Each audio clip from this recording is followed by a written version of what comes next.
오늘 우리 함께 나누실 말씀은 사무엘상 8장 10절에서 22절까지의 말씀입니다. 사무엘상 8장 10절부터 22절까지의 말씀 우리 함께 합독하시겠습니다. 사무엘이 왕을 요구하는 백성에게 여호와의 모든 말씀을 말하여 이르되 너희를 다스릴 왕의 제도는 이러하니라.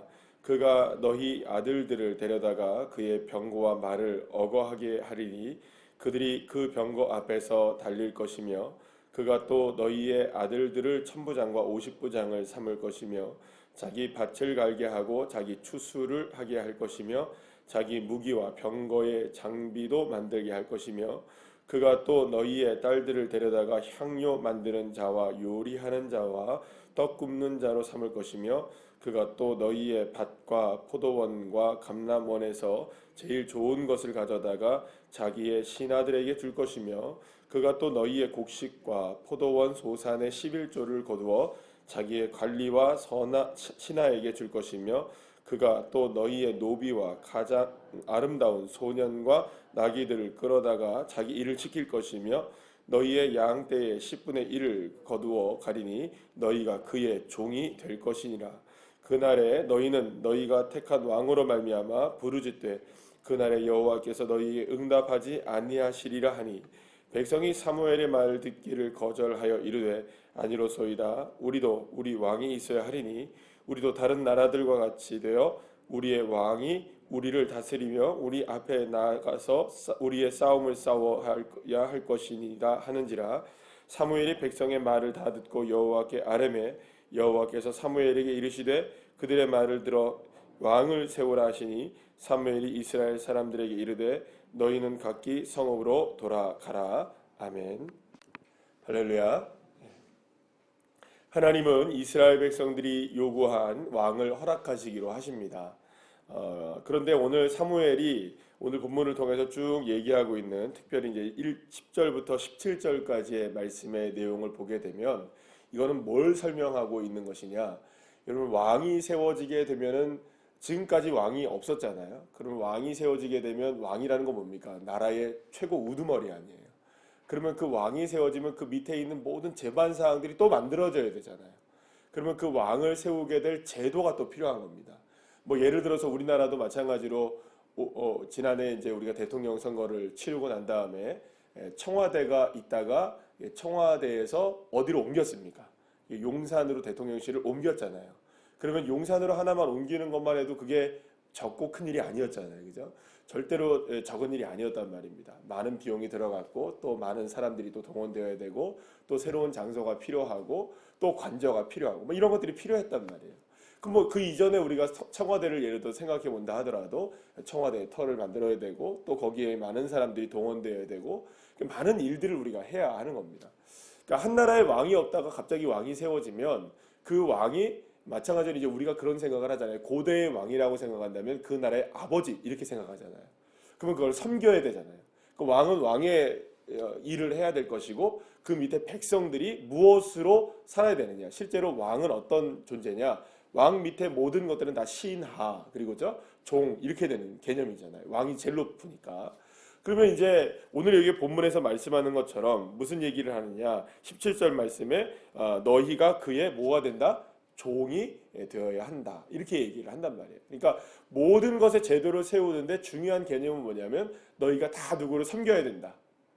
왕을 섬겨야 된다. 그럼 왕을 섬기려면 어떻게 되느냐? 그가 살 집도 만들어야 되고 그가 살아가기 위해서 밭도 가꿔야 되고 그가 살아가기 위해서 섬기는 신하들도 있어야 되고 또 여기 오늘 본문에서 말씀한 것처럼 무기도 만들어줘야 되고 천부장과 오십부장도 만들어야 되고 또 이렇게 만들어야 되고 저렇게 만들어야 되고 많은 것들의 제도가 필요하다. 이제 이런 것들을 다 하나하나씩 만들어 나가면서 결국 중요한 게 뭐냐? 너희는 끊임없이 누구를 섬겨야 된다. 왕을 섬겨야 된다. 왕의 종이 돼야 되고 왕의 모든 것들을 섬기기 위해서 너희들이 가지고 있는 모든 것들을 다 누구에게 바쳐야 된다. 왕에게 바쳐야 된다. 10분의 1을 왕에게 또 내야 될 것이고 왜냐하면 그래야 왕이 존재할 수 있으니까 그러니까 여러분 이렇게 되는 겁니다. 자기 자신 스스로들이 정말로 이스라엘이 폼나는 나라가 되고 많은 나라들은 다 뭐 왕들이 있으니까 좋은데 우리는 왕이 없으니까 뭔가 이렇게 부족한 것 같아 느껴 보이지만 그 왕이 세워진다는 것 자체는 스스로가 무엇이 된다는 것을 의미하느냐? 스스로가 종이 되고 그 왕에게 소유되는 개념이 되는 거니까 너희들의 존재는 하락할 수밖에 없다라는 것을 지금 누가 설명하고 있는 것일까요? 예, 사무엘이 그걸 설명해 주고 있는 거예요. 그리고 가장 중요한 얘기가 있죠. 오늘 본문 18절 말씀에 만약에 너희가 이렇게 왕을 섬기게 되다가 왕에게 있어서 뭔가 이렇게 그 마음에 상한 일이 있을 수 있을까요, 없을까요? 예를 들어서 왕이 갑자기 그런 일이 없었잖아요, 지금까지는. 그런데 왕이 야 너희들 있는 뭐 토지 내놔, 예, 혹은 뭐 너희들 자녀들 우리 왕궁에서 일하게 해. 너희들의 소유에 대해서 뭔가 이렇게 그 언짢은 일이 생기게 되고 또 뭐 이게 충돌이 일어나게 되고 왕과 어떤 충돌이 일어나게 될 때 막 왕 때문에 화가 나요, 안 나요? 그런 일이 있을 수 있잖아요. 그러면 그때 가서 왕이 뭔가 이렇게 우리를 너무 심하게 대합니다. 왕을 이제는 어떻게 좀 우리 좀 다시 좀 철회해 주세요. 왕을 좀 세운 거를 우리가 후회합니다. 왕을 좀 이제는 세하지 마시고 왕이 좀 없애주세요. 이렇게 한다 하더라도 하나님이 들어주신다, 안 들어주신다? 이제 안 들어주신다는 거예요. 이제는 안 들어주신다는 거예요. 그런데 그럼에도 불구하고 오늘 이스라엘 백성들은 뭐라고 하느냐? 그래도 우리에게 뭐가 필요하다? 왕이 필요하다. 그럼에도 불구하고 우리에게는 왕을 좀 세워주십시오. 왜냐하면 지금 이게 이스라엘이라는 게 나라가 아닌 것 같아요. 왜냐하면 다른 나라는 다 뭐가 있는데 왕이 다 있고 전쟁에 나갈 때마다 누가 앞장서는데 왕이 앞장서는데 우리는 왕이 앞장설 수도 없고 그리고 사무엘 당신과 같이 이런 훌륭한 리더자가 또 나오는 것도 아니니까 우리에게 왕을 좀 세워달라 이 이야기를 계속하고 있었던 것입니다. 그러면 여러분들 우리가 이제 생각할 때 왕이라는 제도를 세우면 이렇게 될 것이다. 그건 누구의 생각일까요?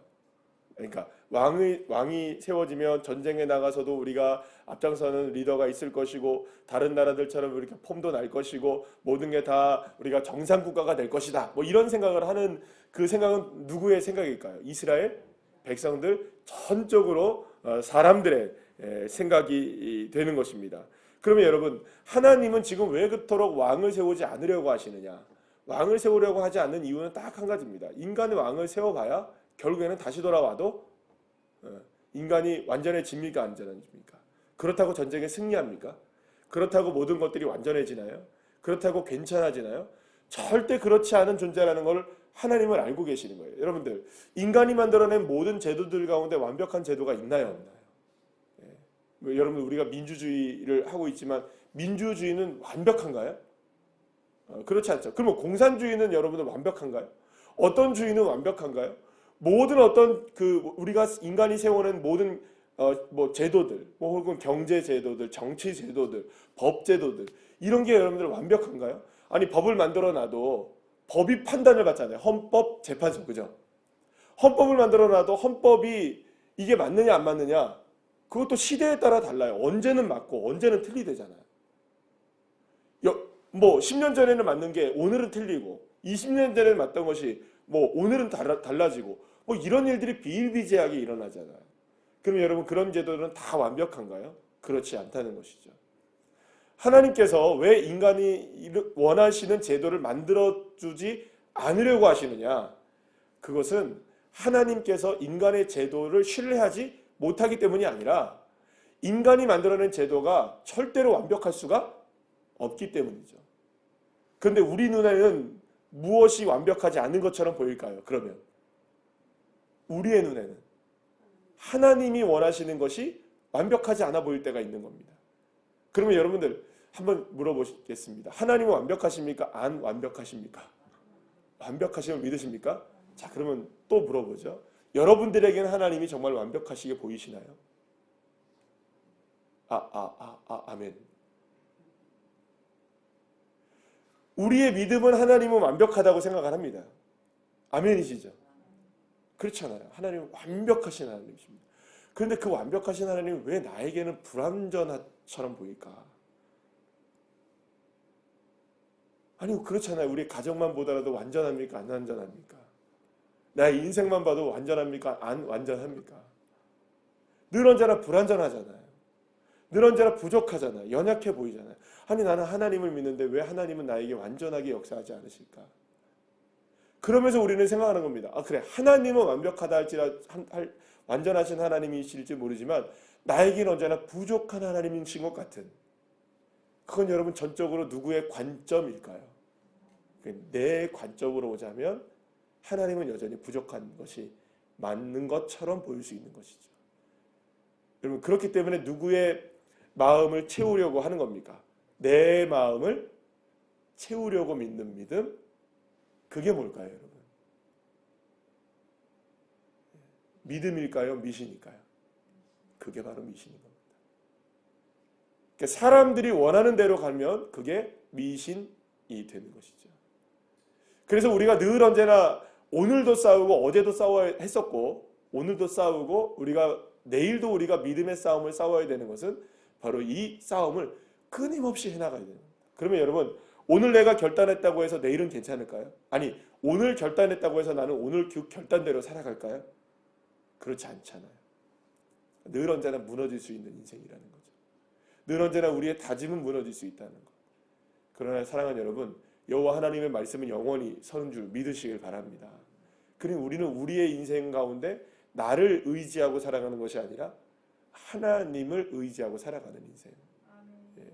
사랑하는 여러분, 그 믿음이 저와 여러분의 믿음이 되시기를 간절히 소망합니다. 그럼 결국 여러분들 한번 생각해 보시죠. 인간이 아무리 제도를 세워도 인간이 변화될 수 있는가? 우리의 힘과 능력으로 무엇인가를 해도 우리가 완전히 변화될 수 있는가? 여러분 그것을 극복해 나갈 수도 없고 사실은 주도해 나갈 수도 없는 것입니다. 왕도 연약한 한 인간에 불과하기 때문입니다. 여러분 우리나라에서도 지금까지 역사 이래로 많은 왕들이 있었고 또 우리나라에도 대통령들이 세워져서 지금까지도 이렇게 오고 있지만 완벽한 사람 있나요, 없나요? 아무도 없습니다. 미국의 대통령들 완벽한가요? 그러면 세상의 모든 어떤 나라들의 대통령들 중에 완벽한 사람 보셨나요? 또 대통령들 중에 완벽한 사람 보셨나요? 아무도 없습니다. 나라에 여러분들 지도자라고 세워놓은 사람들이 정말 다 완벽한가? 그렇지 않잖아요. 그러면 결국에는 이것을 우리가 생각할 때 이걸 얘기하는 겁니다. 결국 인간의 모든 것들은 불완전할 수밖에 없다. 결국엔 이거를 통하여서 드러나는 것은 뭘까요? 결국엔 여러분들 하나님이 왜 세우실까요? 그러면 생각해 보세요. 하나님 왜 허락하실까? 그럼 결국에는 우리가 깨달아야 되는 것이 있겠죠. 이스라엘 백성들이 깨달아야 되는 게 있겠죠. 뭘 깨달은 겁니까? 인간은 결코 완전할 수가 없구나. 왕이 세워져도 완전할 수 없다는 것. 그러면 우리는 뭘 할 수밖에 없는 인생입니까? 그러니까 하나님께 우리의 삶을 정말로 맡겨드릴 수밖에 없는. 사랑하는 여러분, 그래서 하나님께 맡기는 것이 은혜입니다. 그래서 저와 여러분이 어떤 상황 속에 있다 할지라도 하나님께 맡겨드리는 것이 우리가 가지고 있는 가장 큰 믿음인 것이죠. 믿음이 뭡니까? 어차피 믿음이라는 것은 우리의 눈앞에 보이거나 우리의 손에 잡혀서 믿는 게 아니잖아요. 그러면 그거를 누구에게 맡기는 겁니까? 하나님께 맡기는 것이죠. 그래서 우리가 어린 시절에 요즘에는 그런 것들을 안 하는지 모르겠습니다만 어렸을 때는 그런 것들 많이 했던 것 같아요. 엄마 손 붙잡고 때로는 누나 손 붙잡고 저 같은 경우는 어디만 침투했니? 여러분 안 해보셨어요? 여기까지 왔다. 그리고 눈 감고 가는 겁니다. 눈 뜨면 안 돼요. 그럼 전적으로 내가 누구에게 나의 걸음을 맡겨야 되는 걸까요? 손을 붙잡고 있는 엄마든지 혹은 나를 인도하는 누나든지. 형하고는 안 해본 것 같아요. 그렇게 이제 가는 겁니다. 그럼 여러분 때로는 쿵쿵거리기도 하고 그죠? 때로는 뭐가 걸리적거리기도 하고 때로는 이렇게 불안하죠. 그때마다 눈을 뜨고 싶은 욕망이 있나요, 없나요? 눈을 뜨고 싶은 거예요. 그러나 누구를 신뢰하고 가는 겁니까? 손 붙잡은 그 사람을 신뢰하고 가는 거예요. 그래도 여러분 실로는 뜰까요, 안 뜰까요? 그래도 실로는 뜨고 가는 거예요. 실로는 뜨고 가는 거죠. 그만큼 믿음이 연약한 거예요. 손을 붙잡고 가는데 나를 잘 인도할 거를 아는데 그게 우리의 연약함을 그대로 드러나는 모습들이 아닌가. 사랑하는 여러분, 때로는 우리의 믿음이 부족해서 실눈 뜰 수 있어도 끝까지 누구를 붙잡아야 될까요? 나를 인도하시는 하나님의 손길을 붙잡으시길 바랍니다. 그리고 하나님의 손길을 붙잡는 그 힘이 더 강해질 때에 우리는 비로소 무엇을 질끈 감을 수 있는 것인가요? 내 인생의 눈을 감고 갈 수 있는 것이죠.